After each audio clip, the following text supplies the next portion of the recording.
se podem unir e declarar: eu quero ver. Queremos ver. Queremos ver sua glória na vida ao morto que ensina.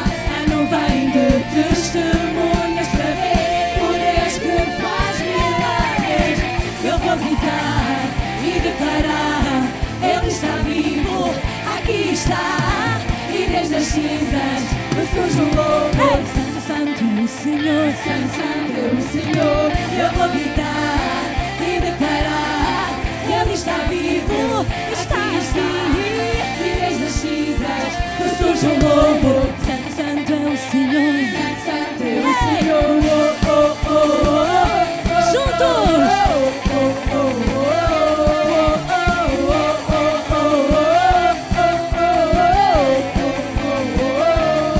E as mãos levantem. Em tua presença e não me importa quem me veja. Ei! O diabo não tem nada em mim. E as mãos levanto em tua presença E não me importa quem me veja. Oh! O diabo não tem nada em mim. E as mãos levanto em tua presença e não me importa quem me veja. O diabo não tem nada em mim. E as mãos levanto em tua presença e não me importa quem me veja. O diabo não tem nada em mim. Oh, oh, oh, oh,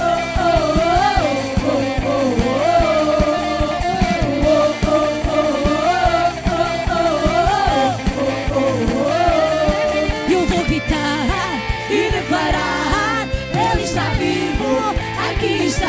e desde as E desde cinzas. ressurge um louvor. Santo, santo é o Senhor. Santo, santo é o Senhor.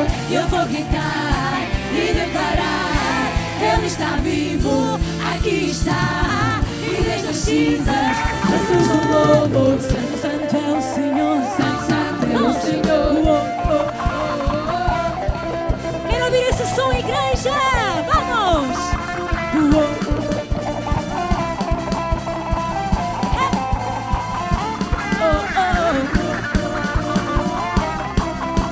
Suba, suba.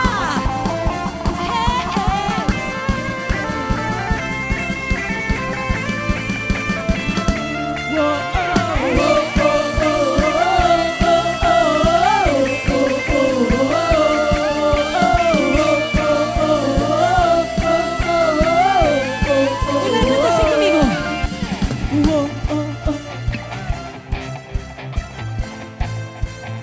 Você pode erguer suas mãos nesta manhã?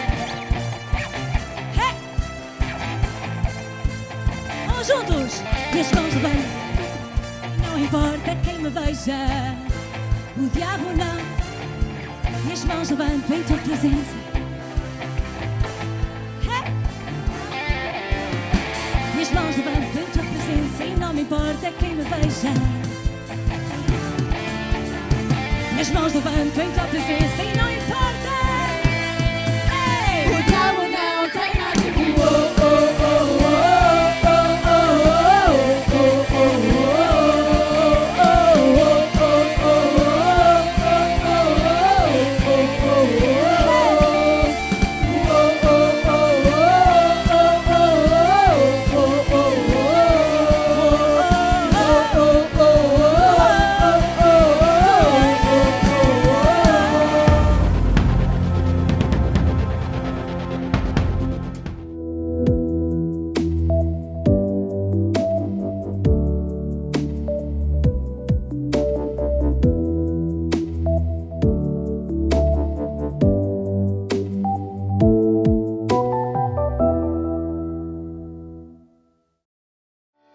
Senti o amor de Deus, alegria e gozo no espírito, uma leveza, uma presença gloriosa encheu a minha casa.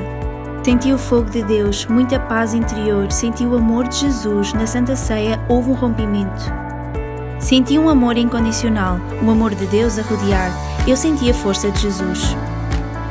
Obrigada, Jesus, por toda a força que me dás. Deus me resgatou do poder das trevas, há cura no nome de Jesus.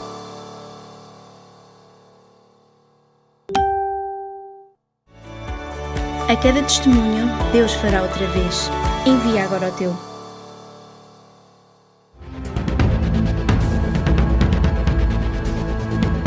Eu quero falar sobre perdão e cura. Ou seja, a transferência que houve na cruz. A cruz foi uma transferência. Então, nós vamos ver os dois primeiros aspectos da troca que são revelados no livro de Isaías, no capítulo 53, verso 4 e 5. Podemos ir para lá. Isaías 53, 4 e 5. Verdadeiramente Ele tomou sobre si as nossas enfermidades e as nossas dores levou sobre si. Contudo, nós o considerávamos como aflito, ferido de Deus e oprimido. Mas Ele foi ferido pelas nossas transgressões e moído pelas nossas iniquidades. O castigo que nos traz a paz estava sobre Ele, e pelas suas pisaduras fomos sarados. Pelas suas feridas fomos sarados. Há duas verdades que estão aqui interligadas. E qual é a aplicação? Uma é espiritual e a outra é física. No plano espiritual, Jesus recebeu o castigo devido pelas nossas transgressões, pelas nossas iniquidades, para que nós, em troca, possamos ser perdoados e assim termos paz com Deus. Diga comigo, paz com Deus. Só a paz com Deus nos pode levar à vida eterna. Romanos capítulo 5, verso 1, diz assim: sendo, pois, Romanos 5, 1. Sendo, pois, justificados pela fé, temos paz com Deus, por nosso Senhor Jesus Cristo. Sendo, pois, justificados pela fé em Jesus Cristo, nós somos justificados. Diga comigo, justificado em Cristo. Sabe, no plano físico, já vimos no plano espiritual, agora vamos ver no plano físico. No plano físico, Jesus carregou as nossas enfermidades, as nossas doenças, as dores, para que nós, através das suas feridas, possamos ser sarados. A aplicação física da troca é confirmada em duas passagens do Novo Testamento. E esta passagem se refere a Isaías 53. Vamos lá para Mateus 8, 16, 17.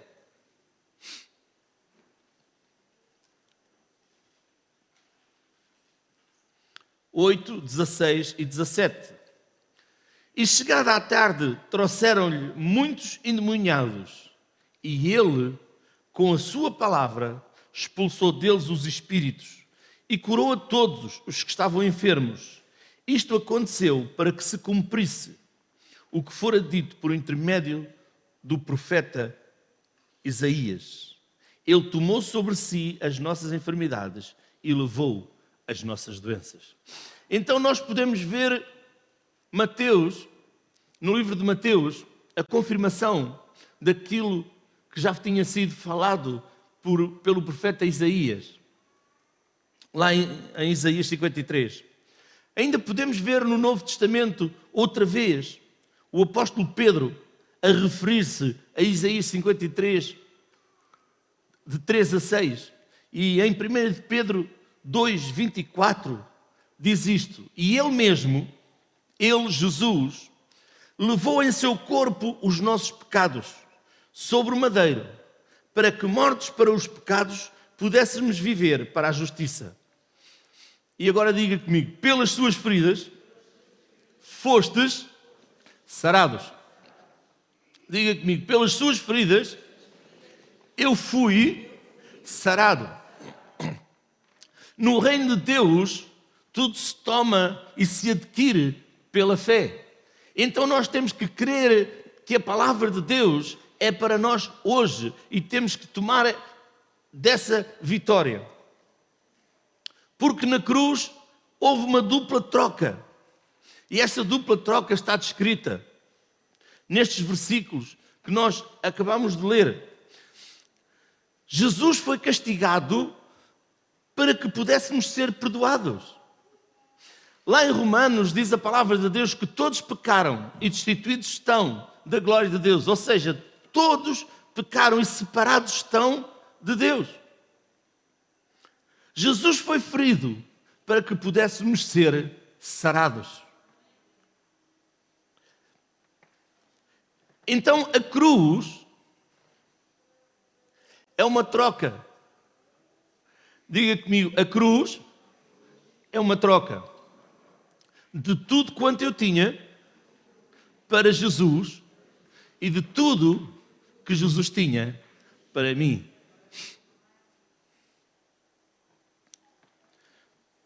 Justiça. É o terceiro aspecto da troca e também é revelado em Isaías 53. Você já viu que 700 anos antes o profeta Isaías falou acerca de Jesus Cristo? Em Isaías 53:10 diz isto: todavia ao Senhor agradou-me ele, fazendo enfermar quando a sua alma se puser por expiação do pecado. Verá a sua posteridade, prolongará os dias, e o bom prazer do Senhor prosperará na sua mão. Sabe, este versículo declara que o Senhor fez à alma de Jesus uma oferta pelo pecado. Sabe, isto deve ser compreendido à luz das Escrituras e das ordenanças mosaicas, ou seja, da lei, por várias formas de ofertas pelos pecados. Era requerido que a pessoa que houvesse pecado trouxesse uma oferta sacrificial. Ou seja, uma ovelha, um bode, um boi ou outro animal. Trazia ao sacerdote. E a pessoa confessaria o seu pecado sobre a oferta. E o sacerdote, simbolicamente, transferiria o pecado confessado da pessoa para o animal. Então o animal seria morto, pagando assim pelo pecado que havia sido transferido para ele. Isto no Velho Testamento. Então Jesus foi o cordeiro, o animal, simbolicamente, o cordeiro que foi morto por nós. Logo, os nossos pecados são transferidos para ele. E nós somos perdoados. As nossas enfermidades são transferidas para ele. E nós somos curados.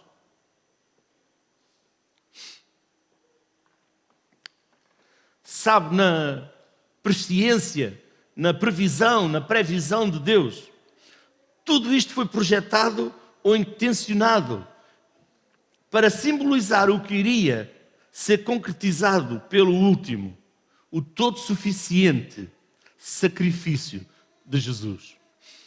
Levante a sua mão para o céu e diga: Jesus foi o meu sacrifício. Então nós não podemos sacrificar mais. Aquilo que nós podemos fazer é ir a Jesus, recebê-lo no nosso coração como nosso Senhor, nosso Salvador, nosso Redentor. E dizer-lhes: os meus pecados tu levaste na cruz, perdoa-me. Transferir para Ele. Sabe, naquela cruz, os pecados de todo o mundo foram transferidos para a alma de Jesus. O resultado está descrito também no livro de Isaías. O capítulo 53 é poderoso. Ele derramou a sua alma na morte. Vamos lá ver Isaías 53:12. Vamos esperar um pouco que coloquem ali. Diz assim: pelo que lhe darei a parte de muitos, e com os poderosos repartirá ele o despojo, porquanto derramou a sua alma na morte, e foi contado com os transgressores, mas ele sobre si levou o pecado de muitos, e pelos transgressores intercede. Diga comigo: pelos transgressores ele intercede. Amém? Sabe, pela sua morte sacrificial e substituta, Jesus fez a expiação pelos pecados de toda a raça humana. Em 2 de Coríntios 5:21, o apóstolo Paulo também se refere a Isaías 53. E ao mesmo tempo ele também apresenta o aspecto positivo da troca. E diz assim: aquele que não conheceu pecado, ele, Deus, o fez pecado. Fez quem? A Jesus. Por nós. Para que nele fôssemos feitos justiça de Deus. Diga, eu fui feito justiça de Deus. Nós precisamos de crer e ter isto bem dentro de nós. Nós fomos feitos justiça de Deus. Jesus veio para nos resgatar, nos tirar, nos justificar. Sabe, Paulo não fala aqui sobre um tipo qualquer de justiça. Um tipo qualquer de justiça que cada um de nós possa alcançar pelo nosso próprio esforço, mas pela justiça de Deus que nós possamos alcançar. A justiça que nunca pecou. Diz que na sua boca nunca se achou engano, nunca se achou pecado.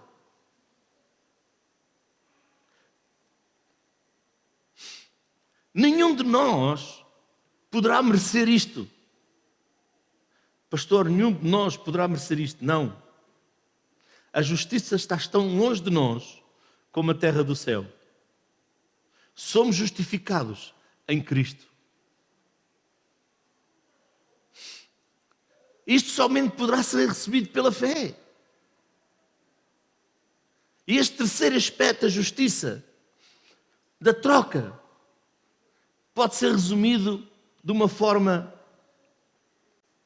Jesus foi feito pecado com a nossa iniquidade, com a nossa maldade, para que nós pudéssemos ser feitos justos com a sua justiça. Sabe, a justiça do homem não tem nada a ver com a justiça de Deus. Nós somos justificados em Cristo. Outro aspecto é vida. Diga comigo, vida. Quem é que quer vida?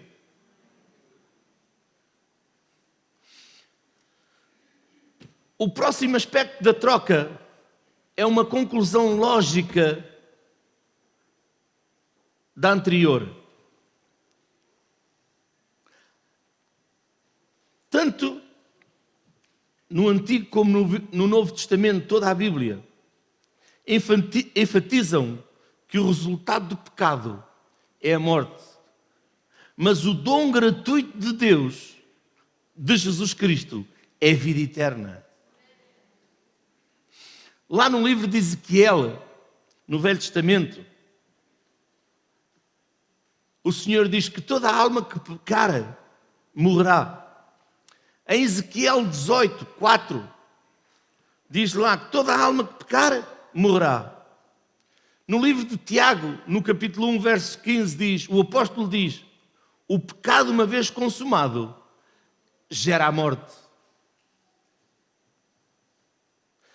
Quando Jesus se identificou com o nosso pecado, tornou-se inevitável que ele também experimentasse a morte, que é o resultado do pecado.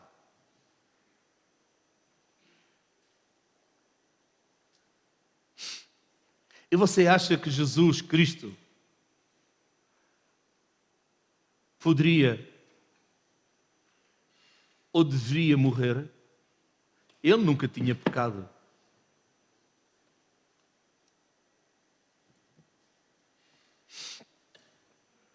Confirmando isto lá no livro de Hebreus, o autor aos Hebreus diz que Jesus foi feito um pouco menor que os anjos. Quão importante é esta palavra? Foi feito um pouco menor que os anjos. Porquê? Por causa da paixão, da morte. Para que pela graça de Deus provasse a morte de todos.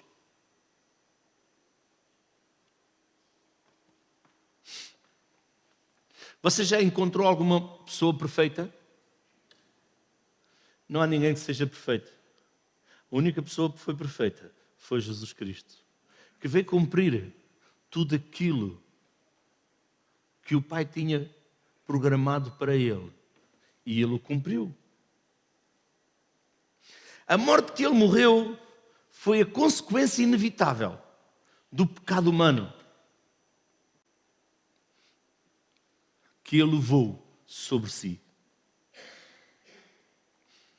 Ele carregou o pecado de todas as pessoas. E assim morreu a morte que lhes era destinada. Ou seja, quem é que devia de ir àquela cruz? Na verdade, era você e eu. Mas Jesus foi àquela cruz por si e por mim. Em troca para todos o que o aceitam, seu sacrifício substituto.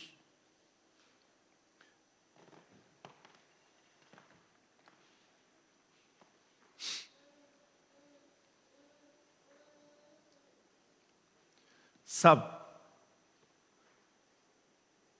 nós às vezes pensamos que se pode substituir. Hoje já substituem corações, substituem-se rins, metem-se dentes novos.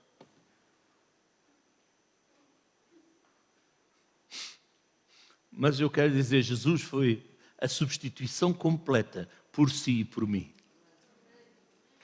Aquilo que nós temos de fazer é aceitá-lo na nossa vida e segui-lo. É aí que nós temos que fazer. Aceitar Jesus Cristo e segui-lo.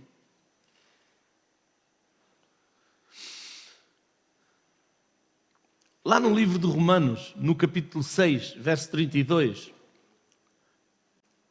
dispõe as duas alternativas lado a lado. Romanos 6, 32 diz assim: pois o salário do pecado, ou seja, a recompensa justa do pecado é a morte.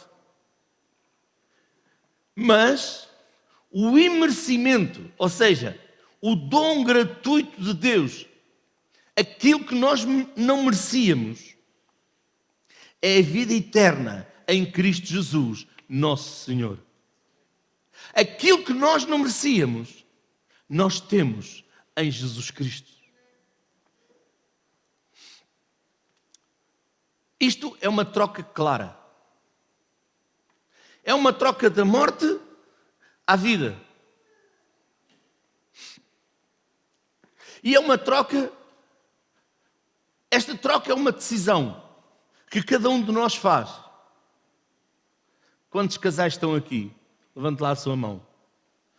Marido e esposa, esposa e marido. Diz a Bíblia que deixamos de ser dois e passamos a ser um. Mas na ordem da salvação, a esposa não pode decidir pelo marido e o marido não pode decidir pela esposa. Porque você tem que decidir. Cada um de nós tem que decidir aceitar Cristo como seu Senhor e seu Salvador e fazer essa troca. Dizer: Senhor Jesus, aqui estou eu, um pecador, me arrependo. Os pais não podem fazer pelos filhos, nem os filhos podem fazer pelos pais. Porque aquele que não reconhece, aquele que não vai até ele e não lhe pede perdão. Vinde a mim, todos vós estáis cansados e oprimidos, e eu vos aliviarei. Então, quando eu vou a Jesus e eu lhe peço: Senhor Jesus, eu te peço perdão pelo meu pecado. Oh, glória a Deus. Ele vem à minha vida e transforma a minha vida. Ele leva os pecados, Ele leva a condenação. Por isso diz, agora não há condenação para aqueles que fazem o que querem, para aqueles que andam com o Deus que querem. Romanos 8:1. Agora não há condenação para aqueles que estão em Cristo. Ouça, é diferente de estar e de conhecer.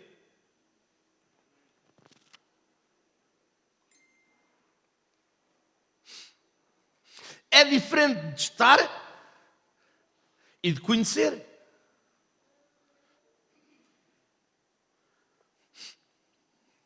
Sabe, a primeira vez que eu fui à Eslováquia, eu não conhecia.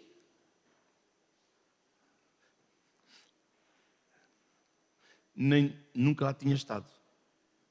Era a minha primeira vez. Não sabia como era. Mas quando nós estamos em Cristo, nós sabemos quem somos, porque fizemos a nossa primeira visita a Ele. Sabemos! E eu vou lhe dizer, o temor ao Senhor é o princípio da sabedoria. Quando eu temo a Deus, por isso é que diz lá, agora nenhuma condenação há para os que estão em Cristo. Repara, não é os que visitam, não é os que conhecem,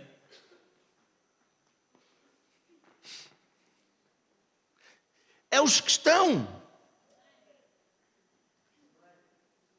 Vocês não estão cá. É os que estão. Sabe, eu nunca tinha lá estado na Eslováquia, Banska Bystrica, e não sabia que aquilo era gelado, que tinha muita neve, que era frio, mas era um frio que se aguentava melhor que o nosso aqui, porque eu nunca tinha estado. Então quando eu estou, mas ouça, eu fui lá, tive 8 dias e voltei. Não continuo lá. Não sei se vocês me entendem.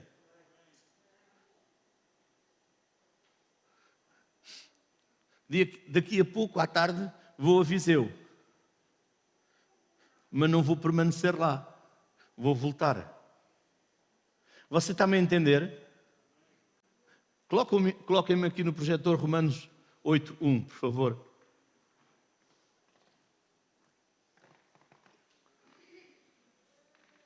Portanto, agora nenhuma condenação há para os que estão em Cristo Jesus. Estão em Cristo. É diferente de visitar Cristo e de estar. Por isso é que Jesus vinde e segui-me. Porque quando nós viemos a Cristo, permanecermos nele, o seguimos. Então é uma troca.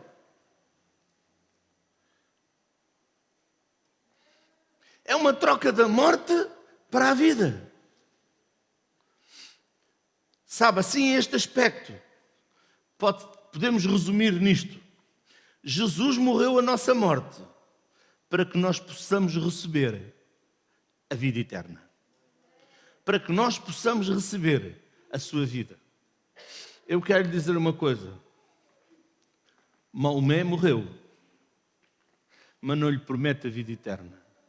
Buda morreu, mas não lhe promete a vida eterna. Os santos todos morreram, mas não lhe prometem a vida eterna. E ainda vou lhe dizer mais. Todos os túmulos desses você pode visitar, mas os seus restos mortais estão lá.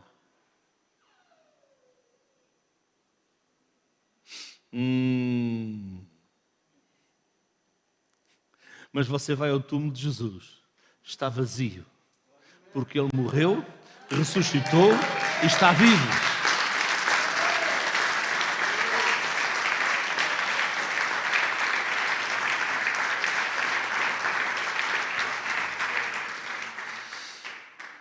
Sabe, outro aspecto é a abundância. Outra troca é a abundância.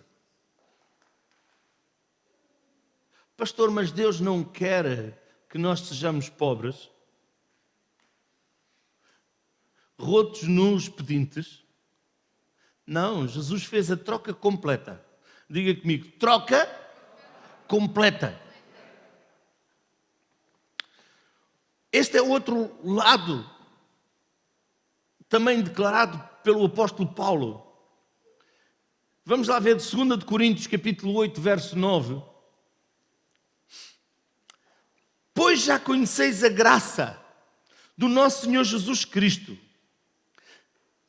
que sendo rico, por amor de vós, se fez pobre.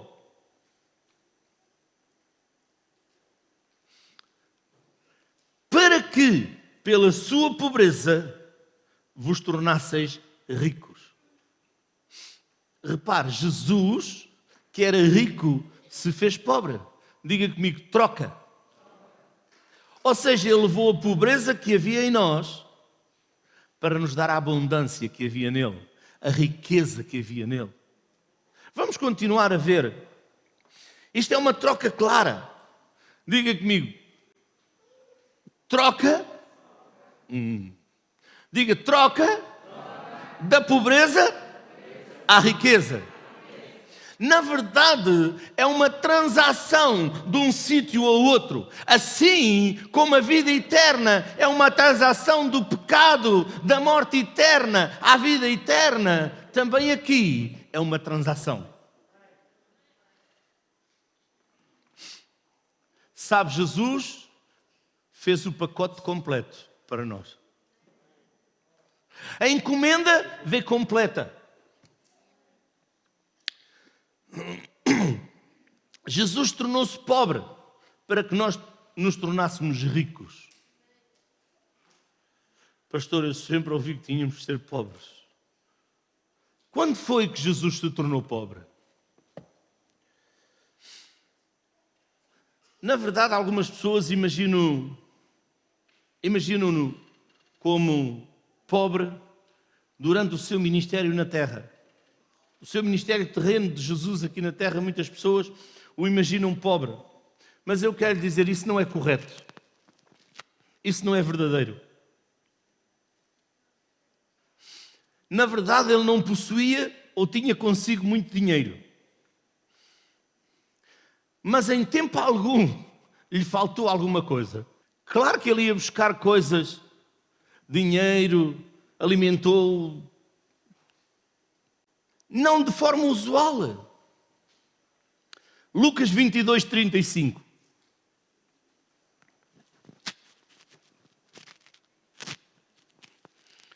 Ele está aqui a ensinar os seus discípulos.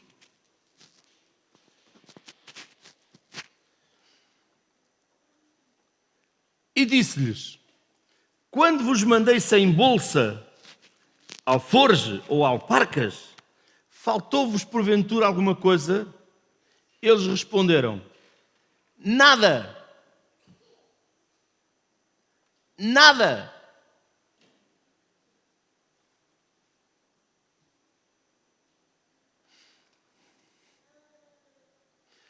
Portanto, não sendo pobre, ele e os seus discípulos regularmente davam aos pobres. Vamos lá ver João 12, capítulo 12, verso 4. João 12, 4.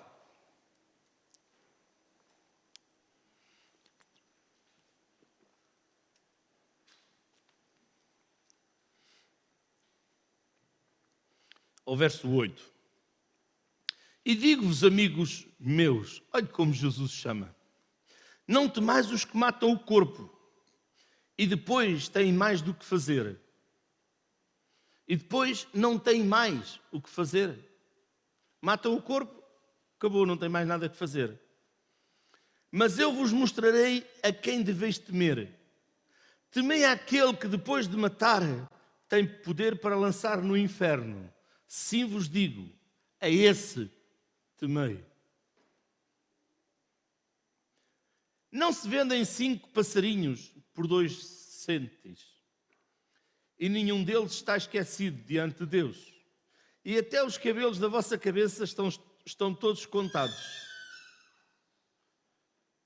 Ouça, com as senhoras tem muito trabalho, comigo Deus já não tem muito nesta área. Não temais, pois não valeis vós do que muitos passarinhos. Não valeis vós mais do que muitos passarinhos? Digo-vos que todo aquele que confessar diante dos homens, também o Filho do Homem o confessará diante dos anjos de Deus. E virão do Oriente, Lucas 13, 29, eu vou só ler. E virão do Oriente e do Ocidente e do Norte e do Sul, e assentar-se-ão à mesa no reino de Deus. É verdade que os métodos pelos quais Jesus arranjava dinheiro eram pouco convencionais.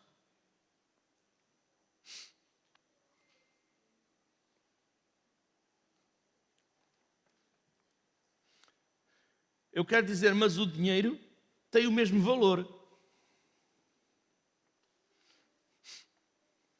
Vindo da boca de um peixe ou vindo do banco?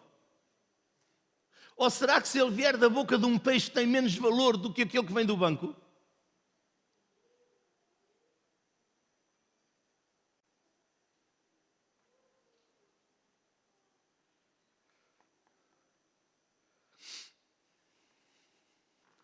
Dinheiro na boca de um peixe é usual? Deus faz coisas que não são inusuais. Coisas que não são normais. Vamos lá ver Mateus 17, 27.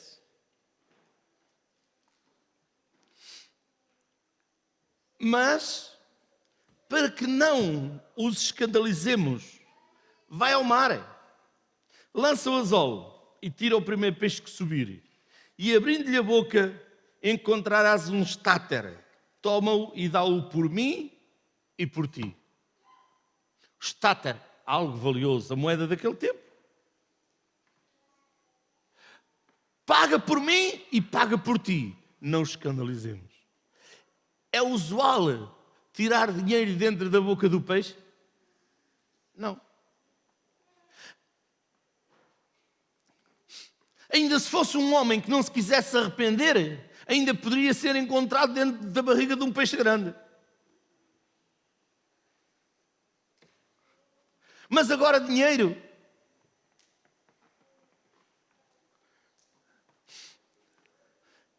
Quem é que quer ir para dentro da barriga da baleia? É melhor nos arrependermos a tempos do que passarmos por lá. Sabe, os meios de Deus de providenciar comida também foram às vezes pouco convencionais. Mas um homem que consegue providenciar alimento para 5.000 homens, mais mulheres e crianças. Se eu agora pedisse para as mulheres levantassem as mãos e contássemos, e depois a seguir levantassem os homens as mãos e contássemos, vocês viam que as mulheres eram mais. E a palavra de Deus diz que 5.000 homens ele alimentou, mais mulheres e crianças. E sabe, naquela altura os casais não tinham 1, 2, 3 filhos. 7, 8, 9, 14.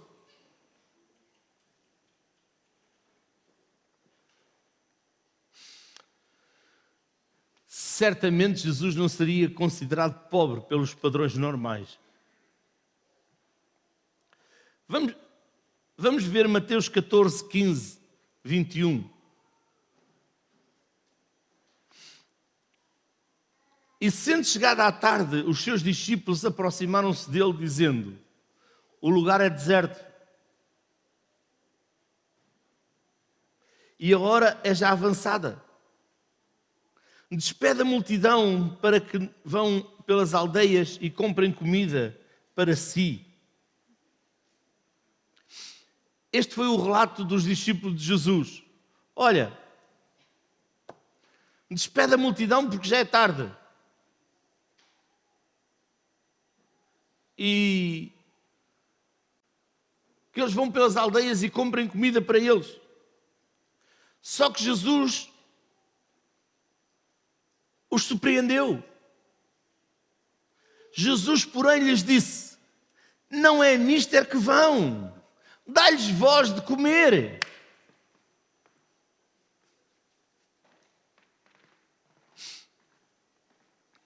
Imagine que 5.000 homens, mulheres e crianças chegavam ao pé de si e você dizia: não tenho para alimentar. E alguém lhe dizia assim: mete comida à frente. O que é que eu vou fazer à minha vida? Como é que eu vou alimentar esta multidão? Foi aquilo que os discípulos disseram.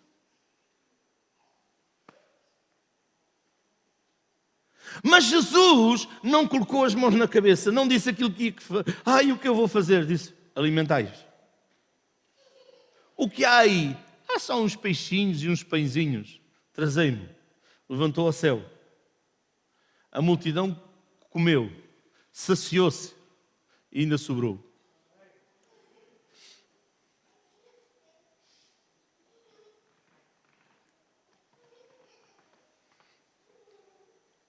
Então eles lhe disseram: não temos aqui senão 5 pães e 2 peixes. E ele disse: trazei-nos aqui. E tendo mandado que a multidão se assentasse sobre a erva, tomou os 5 pães e os 2 peixes, e erguendo os olhos ao céu, os abençoou, e partindo os pães, deu-os aos discípulos, e os discípulos à multidão. E comeram todos, e saciaram-se, e levantaram dos pedaços que sobejaram 12 alcofas cheias, e os que comeram foram quase 5.000 homens, além das mulheres e das crianças. Na verdade, em todo o seu ministério, Jesus foi um exemplo de abundância, como é bem definido em toda a Bíblia. Ele sempre teve tudo o que precisou para fazer a vontade de Deus na sua própria vida.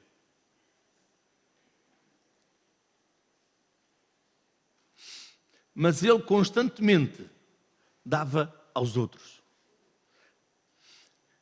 E ele dava aos outros sem que o seu manancial se esgotasse. Então, quando é que Jesus se tornou pobre? Por nossa causa. Na cruz. Diga comigo, na cruz. Em Deuteronômio 28,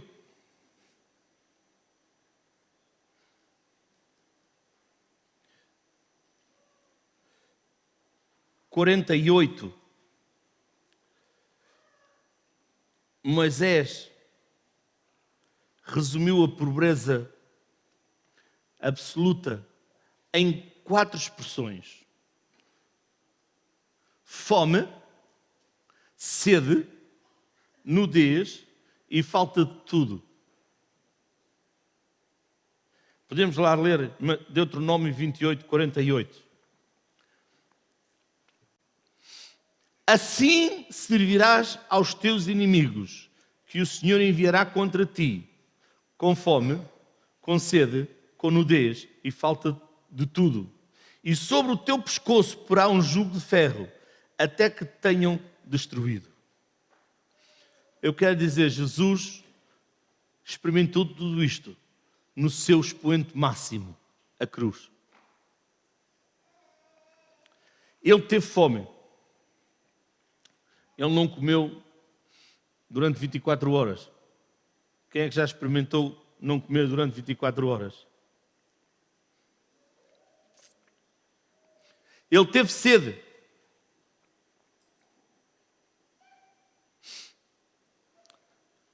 Deram-lhe vinagre.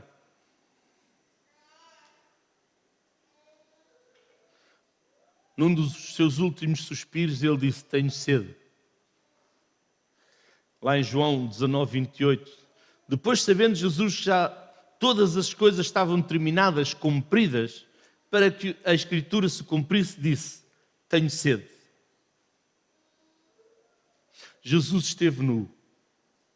Os soldados haviam tirado as suas roupas. lá em João 19, 23, diz: tendo, pois, os soldados crucificado Jesus, tomaram as suas vestes e fizeram 4 partes, para cada soldado uma parte, e também a túnica. A túnica, porém, tecida de alto a baixo, não tinha costura. Ele não tinha falta de nada.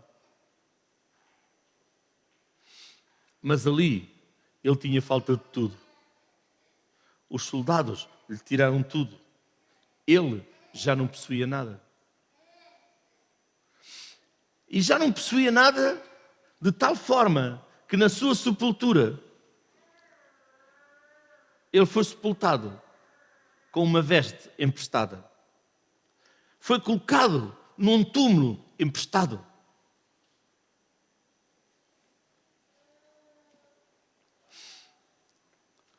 Lá em Lucas 23, 50 diz assim: e eis que um homem por nome Jesus, senador, homem de bem e justo, que não tinha consentido no conselho que condenou Jesus, e nos atos dos outros, José de Arimateia, cidade dos judeus, e que também esperava o reino de Deus, esse, chegando a Pilatos, pediu o corpo de Jesus, e havendo-o tirado, envolveu-o num lençol, e pô-lo no sepulcro escavado numa pedra, onde ninguém ainda havia sido posto.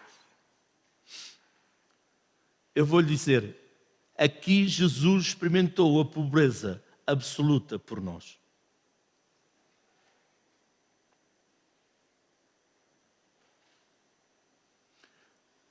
Mas eu quero lhe dizer, em 2 de Coríntios, vamos lá ver 2 de Coríntios 9, 8. Coloquem aqui no projetor e já vamos orar. E Deus é poderoso para fazer abundar em vós toda a graça, a fim de que, tendo sempre em tudo, e agora toma atenção, toda a suficiência, abundeis em toda a boa obra. Diga comigo, toda a suficiência. Tudo aquilo que é necessário para si, Jesus proveu naquela cruz. O apóstolo Paulo é cuidadoso a enfatizar que a única base para esta troca é a graça de Deus.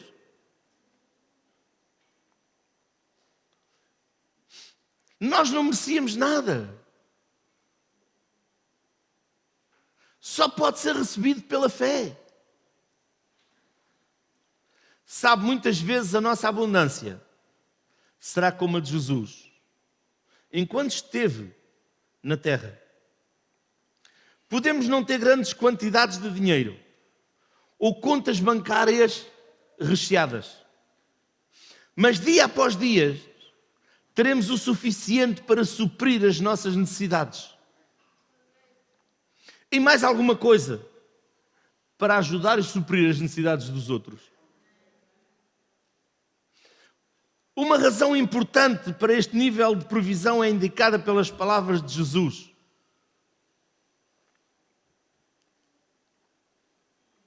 Mais bem-aventurada coisa é dar do que receber. Sabe, o propósito de Deus é que todos os seus filhos sejam capazes de apreciar a maior bênção. Aqui Ele nos providenciou com o suficiente para cobrir as nossas necessidades e também para ajudarmos outros.